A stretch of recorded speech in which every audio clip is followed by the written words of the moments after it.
अमेरिकी सदर ट्रंप का ईरान को लेकर बयान सामने आया है। ईरान को लेकर खत्म होता जा रहा है सब्र का पैमाना। ईरान 20 साल के लिए एटमी प्रोग्राम छोड़े तो समझौता मुमकिन। ट्रंप ने एक बार फिर से इस बात को दोहराया है। अमेरिकी सदर डोनाल्ड ट्रंप ने कहा है कि ईरान अगर अपने एटमी प्रोग्राम को 20 साल के लिए छोड़ने की बात करता है तो वो इस डील पर मान जाएंगे।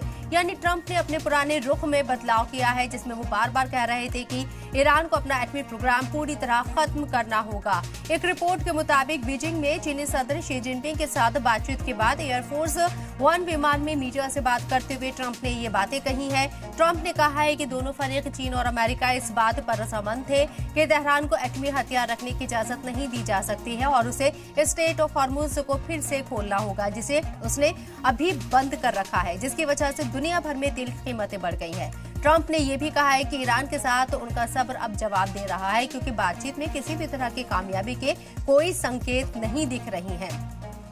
ट्रंप ने जंग खत्म करने के अमेरिकी पेशकश पर ईरान की राय को पूरी तरह से नाकाबिले कबूल बताया।